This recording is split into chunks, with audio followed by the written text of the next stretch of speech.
ക്യൂൻസ് business global സംഘടിപ്പിച്ച പെൺകരുത്തിന്റെ ഓണച്ചന്ത Ernakulam Kaloor renewal സെന്ററിൽ Hibi Eden MP ഉദ്ഘാടനം ചെയ്തു. മലയാളി സ്ത്രീ സംരംഭകരുടെ ഓൺലൈൻ കൂട്ടായ്മയായ ക്യൂൻസ് ബിസിനസ് ഗ്ലോബൽ നടത്തുന്ന 8ാമത്തെ എക്സിബിഷനാണ് കലൂരിൽ നടന്നത്. വിവിധ സംസ്ഥാനങ്ങളിൽ നിന്നുള്ള 50ഓളം സ്ത്രീ സംരംഭകരാണ് ഈ പ്രാവശ്യം മേളയിൽ പങ്കെടുത്തത്. ഇന്ന് ഈ എക്സിബിഷനിൽ നിങ്ങൾക്ക് ലഭിക്കുന്ന പ്രോഡക്ട്സ് എല്ലാം ഒരു 15% ഹാൻഡ് മെയ്ഡ് പ്രോഡക്ട്സ് ആണ്.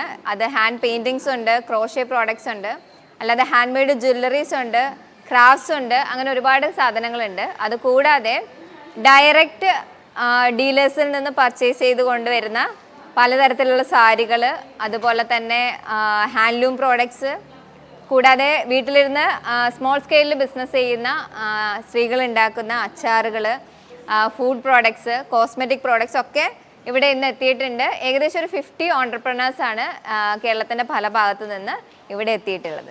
സ്ത്രീകൾ കൈകൊണ്ട് നിർമ്മിച്ച എംബ്രോയിഡറി, പെയിന്റിംഗ്, വിവിധ തരത്തിലുള്ള തുണിത്തരങ്ങൾ, ഭക്ഷ്യവസ്തുക്കൾ, തിളക്കമാർന്ന ആഭരണങ്ങൾ എന്നിവയായിരുന്നു മേളയിലെ പ്രധാന ഉൽപ്പന്നങ്ങൾ.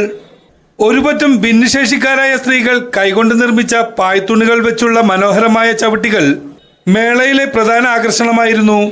ഇനിയും നിരവധി വനിതാ സംരംഭകർ മുന്നോട്ട് വരണമെന്നും സമൂഹത്തിൽ വലിയ മാറ്റമുണ്ടാക്കാൻ സ്ത്രീകളെ സ്വയം പര്യാപ്തരാക്കുക എന്ന ഉദ്ദേശം കൂടി മേളയിലുണ്ടായിരുന്നു. ഇതിലിപ്പോൾ ഞാൻ ചെയ്യുന്നതെന്ന് പറഞ്ഞാൽ ഹാൻഡ് മെയ്ഡ് ആയിട്ടുള്ള ക്രോച്ചറ്റ് ഐറ്റംസ് ആണ്. ഫ്രോക്സ്, അതുപോലെ നമ്മളെല്ലാ സാധനം, അലങ്കാര വസ്തുക്കൾ, അങ്ങനെ പല പല സാധനങ്ങളുണ്ട് വെറൈറ്റിയിൽ. കമ്മൽ, അങ്ങനെയുള്ള സാധനങ്ങളൊക്കെ ഉണ്ടാക്കുന്നുണ്ട്.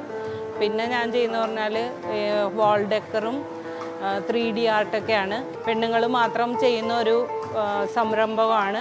ക്രോഷ്യ ചെയ്ത ഐറ്റംസാണ് എൻ്റെ അടുത്തുള്ളത്. ഇതെന്ന് പറഞ്ഞാൽ ശരിക്കും ശ്രമകരമായ ഒരു പണിയാണ്. പക്ഷേ അതുണ്ടാക്കി കഴിയുമ്പോൾ ഒരു സന്തോഷം എന്ന് പറയുന്നത് വളരെ നല്ലതാണ്. രൂപ ജോർജ്, ബ്ലസീന ജോർജ്, രേണു ഷേണായി, ശില്പ സുനിൽ, വിദ്യാമോഹൻ എന്നിവരുടെ നേതൃത്വത്തിലായിരുന്നു മേള സംഘടിപ്പിച്ചത്. സെപ്റ്റംബർ 1 മേള സമാപിക്കും. ന്യൂസ് 95 കേരളയ്ക്ക് വേണ്ടി ദൃശ്യങ്ങൾ പകർത്തിയത് ഹിസാൻ മാലിക്.